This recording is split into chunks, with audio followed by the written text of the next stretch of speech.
Rosalind Fung with Flourishing Workplace, and today I'm going to talk about personal empowerment through self-awareness and energy management. Now, this, I really believe, is where it starts. Self-awareness is everything. And particularly, why it's everything is because when we are not, let's talk about what happens when we're not self-aware.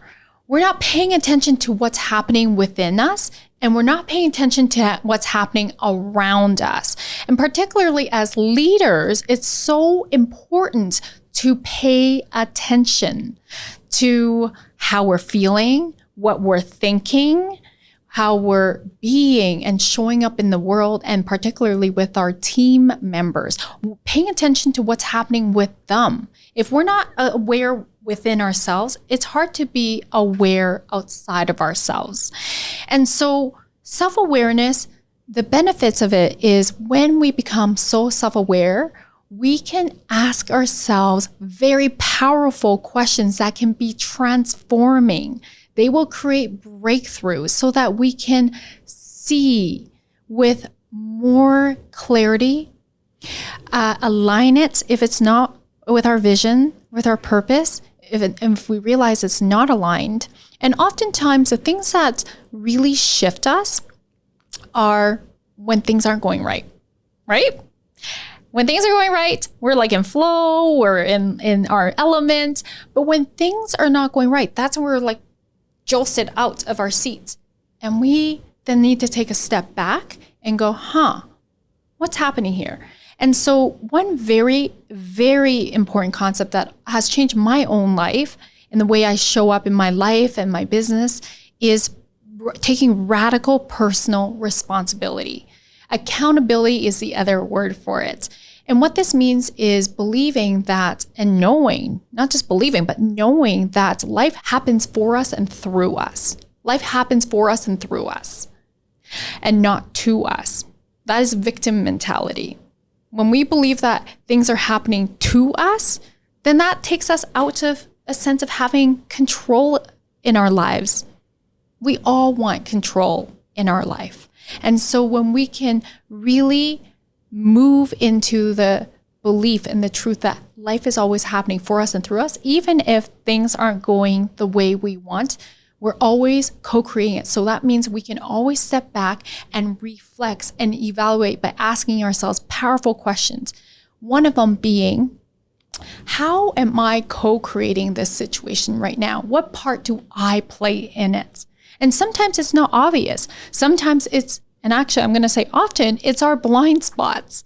This is where my specialty lies, is in helping you access and understanding and being able to see your blind spots so that, and we all have them, okay? So that we can open that up and be able to see more clearly, because that's where the breakthroughs happen, is when we open up our blind spots and so, oh, I see that now. And then it opens up more possibility to answers and solutions where you were feeling stuck, where perhaps whatever the situation was that was triggering you, creating the undesired results. Now it's opened up new possibilities of moving forward in creative solutions. So that's why self-awareness is so important. And that also helps you manage your energy, because energy are emotions in motion. And so your beliefs form your emotions, which inform your behaviors. And so if we shift our beliefs, then that's going to help us feel a certain way. If our belief is more in the affirmative, we're going to feel better. It takes way less energy to be in positive emotions than in negative emotions. Negative emotions are heavy.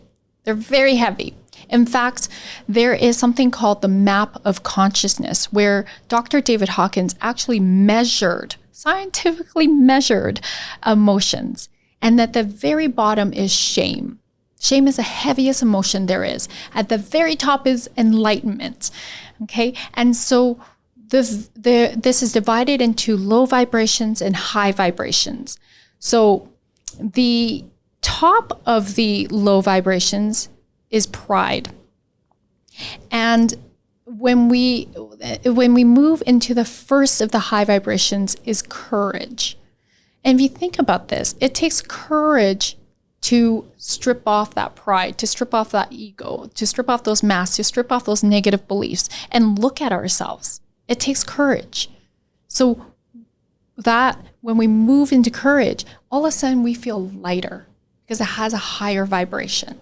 And then ideally, we want to move into love, peace, and joy.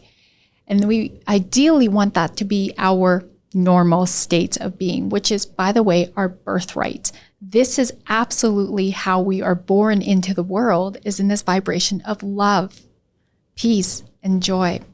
And so we're coming back home to ourselves in that vibration. It's light. And with this, with love, peace, and joy, this is flow state. And so coming back to energy management comes back down to self-awareness, being very aware of our thoughts so that it becomes an impact on our emotions. And then that impacts how we show up and how we lead ourselves, how we lead our teams. I'd love to hear your takeaway from my share today around personal empowerment and energy management.